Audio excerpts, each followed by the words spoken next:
Hey, it's NPR's Book of the Day. I'm Andrew Limbong. What is it about teenagers that make them fascinating subjects for novels? How many of the great books that you've read focus on those awkward, scary, exciting years? Lockhart is a best-selling author, and she not only writes about teens, but for teens. Her latest novel is titled We Fell Apart. And in this interview with NPR's Juana, she talks about not just what makes teens good characters, but also what makes them good readers. That's ahead.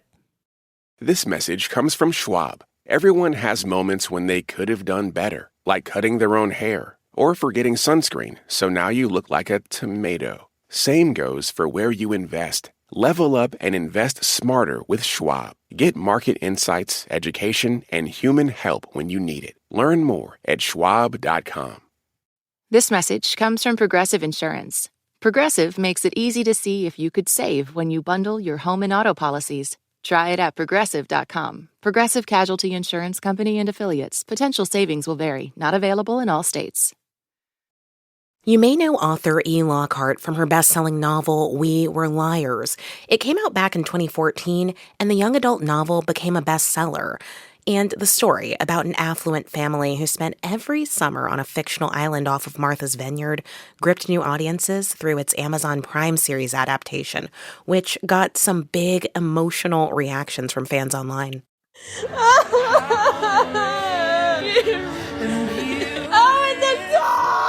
And this ending was insane. Jaw dropped on the floor. This is devastating. I'm heartbroken. Oh my God! I can't breathe and I have full body chills. Those were videos from TikTok users Tyler Conroy, at Emma0612, at Hallie Likes to Read, and at Addie on Addie. Now, Lockhart is back with a new novel. It's called We Fell Apart. It traces the story of a young woman named Matilda. She receives a message from the father she's never met. And she flies across the country and she gets to this kind of incredible property on the island of Martha's Vineyard. And her father is not there. Instead, living in this castle, basically, is a stepmother she never knew she had, a half-brother she never knew she had, who's her same age, and two other teenage boys who are living there for various reasons. And she kind of gets sucked into the world of life in this castle, which is a kind of an alternative life with a lot of big freedoms and big rules. We Fell Apart is set in the same world as the original We Were Liars story, but Lockhart didn't always intend for that to be the case until she took a trip to Martha's Vineyard and came upon this massive castle-like property. It was falling apart. It was exquisitely beautiful, and I felt like I had walked into a novel. And then I thought, oh, I've walked into a novel that I need to be writing.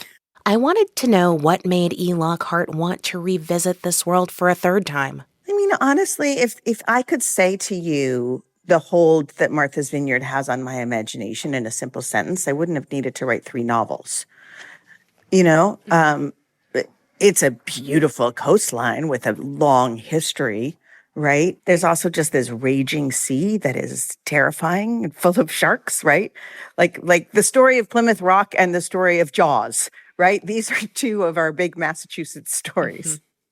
And they both have a lot of space in kind of the American mind.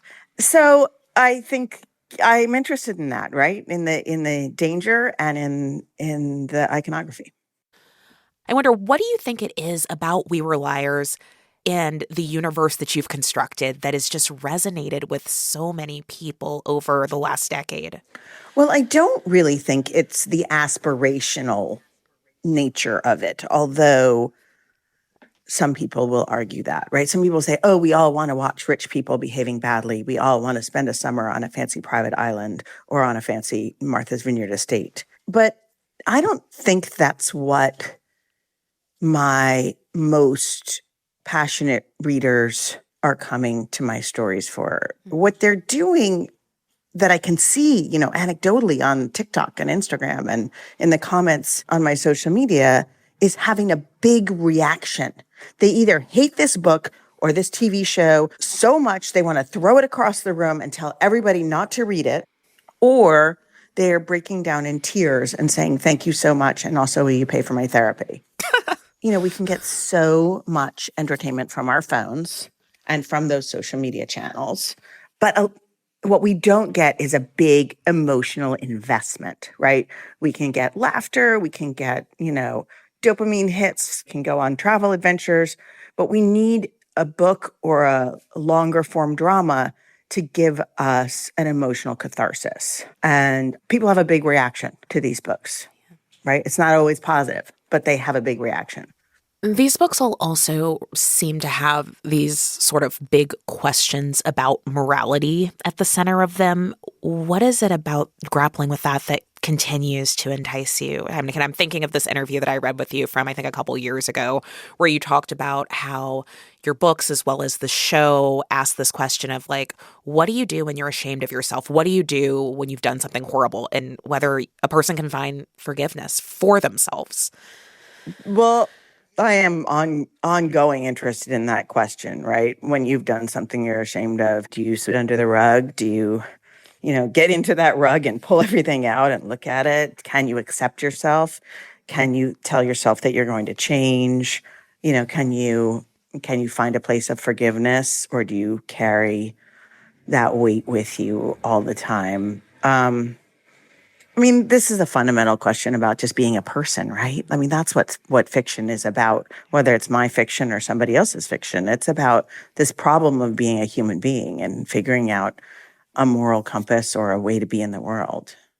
And I think what really strikes me about that is that across your books, we're talking about young people who are on that journey, who still have so much of their lives to live, who are trying to figure out all of those big, heady questions with not so many years of experience under their belts.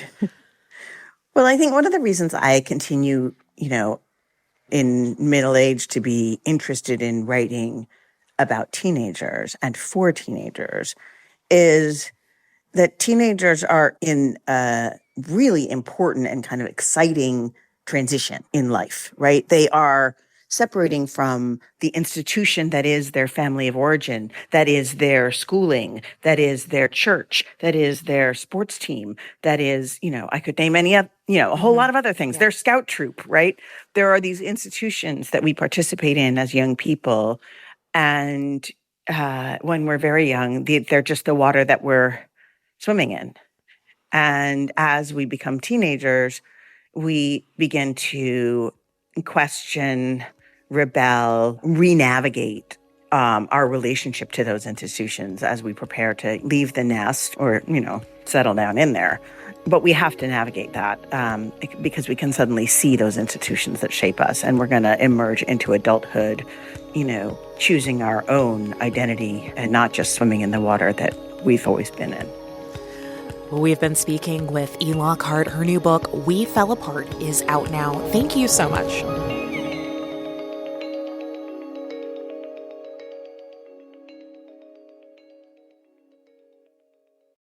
This message comes from Jackson. Let's face it, retirement planning can be confusing. At Jackson, we're working to make retirement clear for everyone, starting with you. Our easy-to-understand resources and user-friendly digital tools help simplify your entire experience. You can have confidence in your retirement with clarity from Jackson. Seek the clarity you deserve at Jackson.com. Jackson is short for Jackson Financial Incorporated, Jackson National Life Insurance Company, Lansing, Michigan, and Jackson National Life Insurance Company of New York, Purchase, New York. This message comes from Vital Farms, who works with small American farms to bring you pasture-raised eggs. Farmer Tanner Pace shares why he chose to collaborate with Vital Farms when he brought pasture-raised hens to his small Missouri farm. Probably the best thing about being a Vital Farms farmer is working with a group that is not just motivated for one thing. They're motivated for the well-being of the animals, for the well-being of the earth. They care about it all, and that means a lot to me. To learn more about how Vital Farms farmers care for their hens, visit vitalfarms.com.